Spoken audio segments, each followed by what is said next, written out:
in working together here. We are a married couple, and I think we deserve a pat on the back. Okay. We deserve a pat on the back because it's 6 a.m. in the morning, and I know a lot of married people out there. You know a lot of married people, too. I think everyone in the world does, yes. A lot of our friends, married people. How many of them are functioning at a high level together, communicating, going through an entire show, rocking with each other for 4 hours, and starting that whole ride at 4 a.m. in the morning and aren't fighting? Like, as a married couple, to get to this point at 6 a.m., prepared to do 4 hours of radio today and tomorrow, but getting our heads to work together and communicate starting at 4 a.m., not a lot of married couples out there doing that. And I know some have infants and children, they call them, and are raising those children, but they're not doing it together that early in the morning. Not together. It's usually one off to the side. So pat ourselves on the back no matter how this goes. Okay. We've gotten off to a pretty good start because this is a new wrinkle to a marriage, working this early. I'll give it to you. I don't normally talk to you ever this early in the morning unless I'm scolding you for slamming the toilet seat down and it wakes and shakes the whole house. Besides that, I go to the restroom a lot. I don't think we ever communicate this early in the morning. So happy to be chatting with you. You actually spoke to me on the ride in. I was very impressed with you. Yes. So we will be filling in for Keyshawn, J. Will, and Zubin for the next 2 days. Normally, we are on the weekends. We host game day. We cover the NFL mostly on the weekend. So we're happy to be with you guys on a weekday. There's been a lot of things going on in the NFL over the last 24 hours. It's Thanksgiving Day.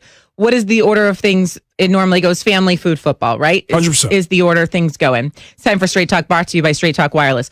Well, things kind of got tipped upside down yesterday when we found out Steelers and Ravens, which were supposed to be the game of today, the premier game, is now going to be postponed until Sunday. At least as of now, that's the situation because of positive COVID-19 tests. Now, this is nothing new. There has been scheduling gymnastics in every single sport virtually besides the NBA and the NHL because of COVID-related issues. However, it is Thanksgiving Day. As I said, we say family, we say food, we say football. And this was supposed to be the premier game. And so there's a little bit of hurt feelings from especially the Steelers side, because now this is the second time their game has been postponed due to COVID issues that weren't their own. Happened with the Titans, and now it's happening with the Ravens because the Ravens have the positive tests. There's been a few tweets come out from the Steelers side, frustration, bubbling over. They don't even know if they're going to play this game on Sunday at this point because the Ravens are still testing positive. However, the NFL has said that they're going to play it Sunday, so we're going to proceed as such. The frustration, I'm not really here for it. Like, you don't have any patience. You don't have any tolerance for it. I'm not here for it. Like, I get things kind of suck right now, like for everyone. I get schedules are being changed constantly. I didn't even know I was going to be sitting in this chair 5 days ago. Okay. Like, that's just the way things go in 2020. I don't want to hear complaining. Yeah. And I'm with you. I think this is how guys in this era with social media communicate. They go right to their social media and they explain how they feel. And, Chase Claypool, Juju Smith-Schuster, Eric Ebron, these guys are letting them know that they're frustrated. They're frustrated because it's an immense platform. It's a big stage. You grow up playing the sport, excited for these kind of opportunities to be playing on Thanksgiving and to show what you got. And, oh, by the way, you're 10-0. So, and oh, by the way, you've been snake bitten by COVID twice. It happened with the Titans and how they handled COVID. And they were a little reckless as well. Their recklessness put the Steelers in that position to immediately enter a bye week so early on. And now it's the Ravens' recklessness with somebody as part of their strength and conditioning staff that's out there carrying on recklessly. So the fact it's happened twice to them, that's where the issue comes from. But at the end of the day, everybody has to be flexible and fluid in 2020. So like you feel, I think a lot of people feel that way. So just to clarify, the Ravens disciplined a strength and conditioning coach for not reporting symptoms and not consistently wearing a mask or the tracking device that a lot of these NFL staffers or players or whatever wear to help with contact tracing. This is all according to reports. So this is what they believe contributed to this outbreak of COVID-19 cases amongst Ravens players, personnel, etc.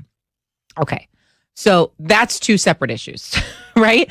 Like, it's okay to be aggravated, annoyed that someone was reckless with this. That I completely understand, because let me tell you, if I'm walking through a grocery store and someone's reckless, like, you're instantly on my bad list. Oh, when you stick the finger up and start pointing, I know you mean business. I know what that feeling is like when you go there. No, you always say it's when I say, what did you just say? Yeah, when you ask me to repeat myself because I said something a little too brazen, that's usually how that goes.